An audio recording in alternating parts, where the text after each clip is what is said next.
Many people hear the word boundary and imagine distance, rejection, or coldness. In healthy relationships, boundaries do the opposite. They make closeness safer because each person knows where the other person stands, what is welcome, and what will not be silently tolerated.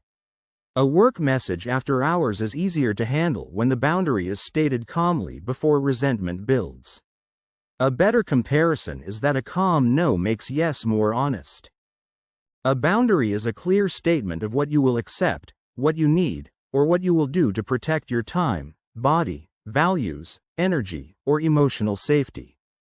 It is not a threat when it is expressed calmly.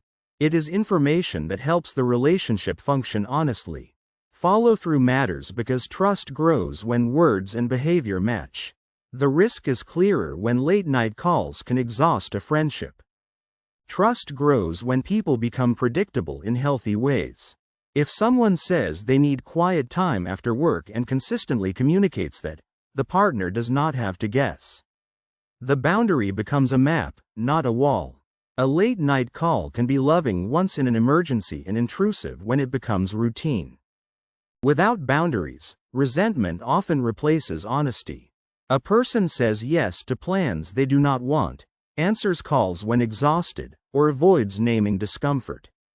The other person may think everything is fine. Meanwhile, the silent person grows irritated and eventually explodes or withdraws. A work message after hours can be handled more honestly when the person says when they are available instead of silently building resentment. Boundaries build trust because they reduce hidden contracts. A hidden contract is an unspoken expectation, such as I always help you, so you should know I need appreciation. Clear boundaries turn invisible expectations into real conversations.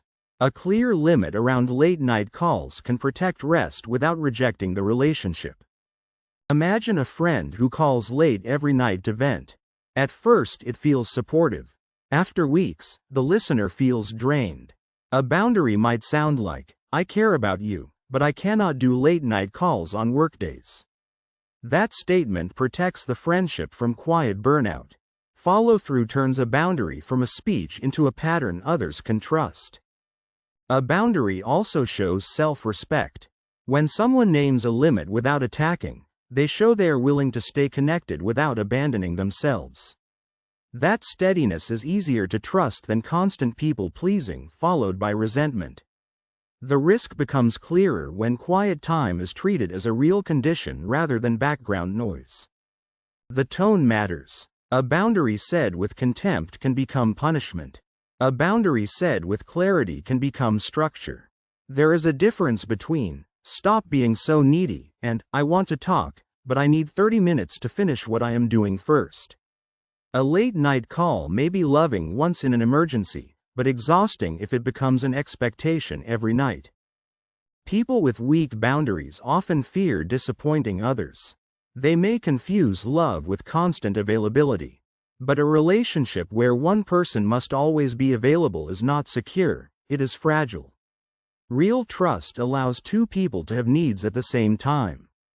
A family visit can feel less tense when expectations are discussed before people arrive. Boundaries also protect repair. During conflict, a person might say, I am too angry to keep talking respectfully, so I am taking a break and will come back in an hour. That boundary prevents damage while still promising return. The return is what keeps it from becoming avoidance. Family visits often test boundaries because love, guilt, and habit can blur what is reasonable. In romantic relationships, boundaries around privacy, money, family involvement, social media, and time with friends can prevent repeated fights.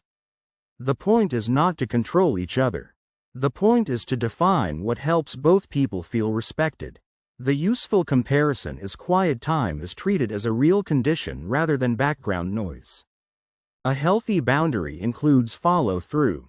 If someone says they will not continue a conversation with yelling, they need to pause when yelling starts. Without follow-through, the boundary becomes a request the other person can ignore.